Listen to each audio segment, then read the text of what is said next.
ভোর 5টায় আপনার মৃত্যু, 6টায় জানিয়ে দেওয়া হবে মাইকে, 8টায় বের করে নেওয়া হবে আপনার ওই দামি বাড়ি থেকে, 9টায় আপনার জীবনের শেষ গোসলটি দেওয়া হবে, 10টায় আপনাকে সাদা কাপড়ে মরিয়ে আপনার ওই আলিশান বাড়ি থেকে বের করে নেওয়া হবে, 11টায় আপনার জীবনের আজান ছাড়া সে নামাজটি সম্পূর্ণ হবে, 2টায় আপনাকে আপনার আলিশান বাড়ি থেকে কবরস্থানে নেওয়া হবে, 2টা 30 মিনিটে আপনাকে কবরস্থানে দাফন করা হবে।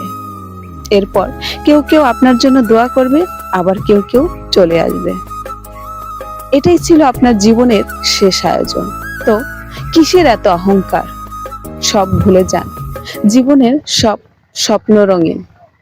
চলে আসুন আপনার আমার রবের দিকে, ফিরে আসুন।